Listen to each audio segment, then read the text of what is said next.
இன்னைக்கு நம்ம பார்க்க போறது ஒரு சிம்பிளான யோகா ஆசனா. அதோட பேர் பரிவிருத்த ஆஞ்சநேயாசனா. ஓகேங்களா? இந்த போஸோட கதையே சூப்பரா இருக்கும். நம்ம ஆஞ்சநேயர் ஸ்ரீலங்கால போகும்போது வாலை பின்னாடி தூக்கி ஃபுல் லங்கையும் எரிச்ச மாதிரி அதோட பேர் தான் இந்த போஸோட பேர் வந்திருக்கு. சரிங்களா? இந்த போஸ் நம்ம ஹிப்ஸ், தைஸ், லோவர் பேக் எல்லா இடத்துக்கும் சூப்பராக ஸ்ட்ரெச் கொடுக்கும், நல்லா ஸ்ட்ரெங்தனிங் கொடுக்கும். உடம்புல இருக்கிற டென்ஷன் எல்லாமே நீங்கள் யோசிச்சிங்கன்னா ஃபர்ஸ்ட் முதுகில் தெரியும், இல்லைன்னா நெக், இந்த இடத்துல தான் ஃபர்ஸ்ட் எல்லாரும் நோட்டீஸ் பண்ணுவாங்க. ஆக்சுவலி கால்லையும் ஹிப்ஸ்லையும் நிறைய டென்ஷன் இருக்குது. ஸோ அதை ரிலாக்ஸ் பண்ணுறதுக்கு இந்த போஸ் இப்போ பார்க்க போகிறோம். எப்படி பண்ணணும்னு இப்போ பார்க்கலாம். இந்த போஸ் பண்ணுறதுக்கு உங்கள் லெஃப்ட் லெக், ஓகே, மேட்டோட ஃப்ரண்ட் லெஃப்ட் கார்னரில் ஃபர்ஸ்ட் வச்சுக்கோங்க.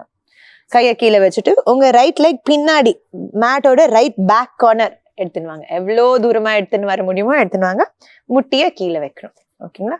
ஃபர்ஸ்ட் இங்கேயே செட்டப் பண்ணுங்க. உடம்புக்கு நல்லாவே ஸ்ட்ரெச் வரும். உங்க ரைட் இன்னர் தாய் லெஃப்ட் ஹிப்லையும் அங்கேயே நிறைய ஸ்ட்ரெச் வரும். ஸோ இங்கேயே ஒரு ஃபியூ செகண்ட்ஸ் நின்ன உடனே யாரோ திருப்பி பின்னாடி கூப்பிட்ட மாதிரி ஸ்லோவாக பின்னாடி திரும்பி பாருங்க. பார்த்த உடனே உங்க பின்னாடி முட்டியை பெண்ட் பண்ணி காலை தூக்கணும். தூக்கின உடனே லெஃப்ட் ஹேண்ட் பின்னாடி எடுத்து காலை ஹோல்டு பண்ணணும். ஷோல்டரை பின்னாடி பார்த்து அப்படியே அந்த காலை எவ்வளோ கிட்ட எடுக்க முடியுமோ எடுத்துனுவாங்க. இதோட பேர் பரிவிருத்த ஆஞ்சநேயா. நான் சொன்னேன் இல்லைங்களா, ஹனுமான் ஸ்ரீலங்கா எப்படி எரிச்சாரு, இதுதான் அவரோட வாலை பிடிச்சி ஃபுல் இடத்தையும் எரிச்ச மாதிரி. அதனால தான் இந்த போஸோட பேர் பரிவிருத்த ஆஞ்சநேயா. இந்த காலை எவ்வளோ க்ளோஸாக எடுத்துன்னு வர முடியுமோ ப்ளீஸ் எடுத்துன்னு வாங்க. திருப்பியும் எல்லா போஸும் 5 பிரெத்ஸுக்கு இருக்கணும்.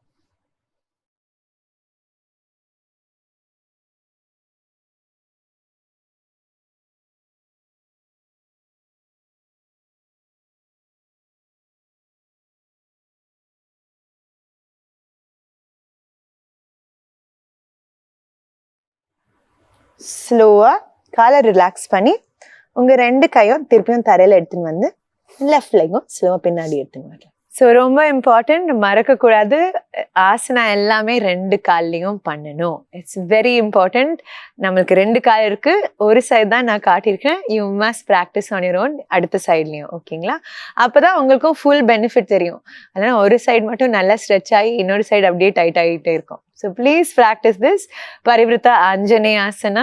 அடுத்த வாட்டி ஆஞ்சநேய சாமியை பார்த்த உடனே இந்த போஸும் ஞாபகம் வரணும். நீங்கள் வீட்டில் உட்காந்து போஸும் ப்ராக்டிஸ் பண்ணணும். ஓகேங்களா? தேங்க்யூ ஸோ மச் அண்ட் அடுத்த வாட்டி பார்க்கலாம்.